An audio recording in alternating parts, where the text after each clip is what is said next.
What's up, pussy? Oh, my bad. I can't refer to you in that because you like little boys, right? It's been 10 days. Don't have nobody reach out to me. You know my number, nigga. The 9168 number. Call me. Because I know, and you know, I wouldn't want to be in jail. I'm trying to save you, nigga. But you gotta do the right thing, bro. Touch not thy anointed ones, do my prophets no harm. Stop abusing your power. You say you a Jehovah's Witness? And Marcus, why don't you tell your wife all the things that you've done? That nigga's a creep, by the way. You know what it is. I want that fade, nigga, and pull up by yourself.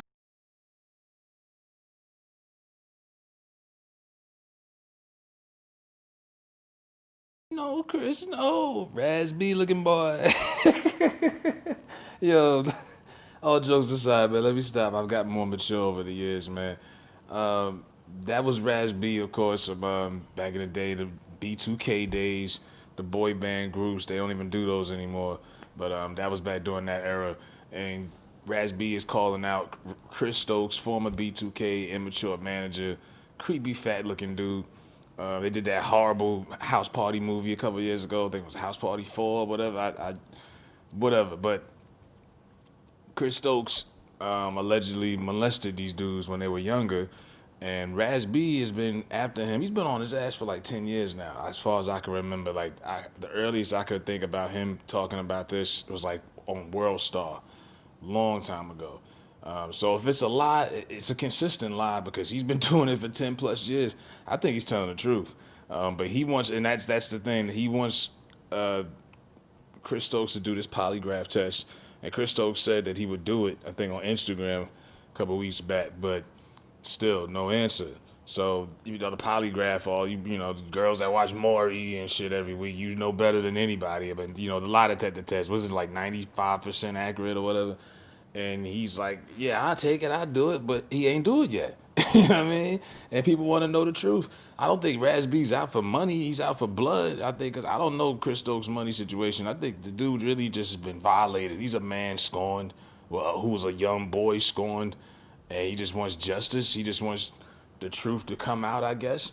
I don't think there's really anything behind it other than that. Now, the other guys who, you know, the other members of the boy band, you know, they was in on it too. If this, you know what I mean, they've also, you know, touched up, felt up about it. And you know, it's crazy because in society, you know, they only talk about females being molested and raped, and you got the whole Me Too movement. That lady with the big KRS-One face, you know what I mean? They always talk about that, but it's people laugh at it when it's a guy. So it's just different because, you know what I mean. And no disrespect, like women are the most vulnerable to rape and molestation, but it's a whole nother type of violation for a guy.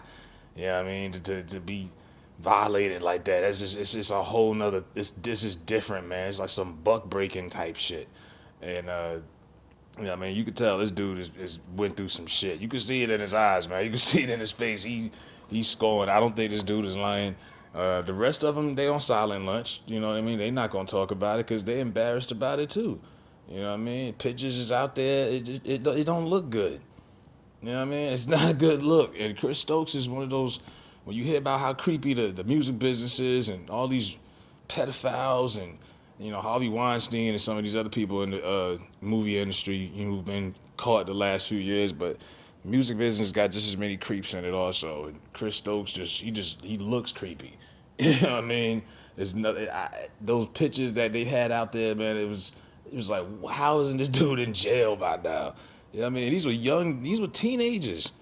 You know what I mean? They grown now, got kids and they moved on and had careers and whatnot, but this dude violated them, and now Raz B been out here. Raz B just, you know, sometimes at first I was like, come on, dude, we get it. You know what I mean? Chris Stokes pokes you guys, but he just, because he kept doing it, and it was like, all right, you know, we get it. You know what I mean? You're going to keep putting the bit, but, you know, when you look at it from his perspective, I kind of see where he's coming from, man, but, I mean, I'm fortunate I never had none of that happen to me when I was a kid growing up. But it's a lot of guys out here who have been in them situations. They're not gonna tell nobody more than likely because it's embarrassing. You know what I mean? It's the walk of shame. It's humiliation. So, those cats, Marcus Houston and them ain't about to say nothing. They gonna play it off like they've been doing for the last, 12 years? And until Raz B just fades away. I'm surprised they didn't snipe him at this point and put a hit out on him. You know what I mean? That's usually the type of stuff that they do. Somebody out here trying to put some business out there, take care of them on a Tuesday morning, just phew. But yeah, I mean, hopefully Raz B gets his justice, man. Chris Stokes, they should, do it on Instagram Live. Do it, you know what I mean? Give us entertainment. Fuck it, we in quarantine. Do the polygraph. You know what I mean? On live. Let's see what Chris Stokes got to say, man. Let me know what y'all think.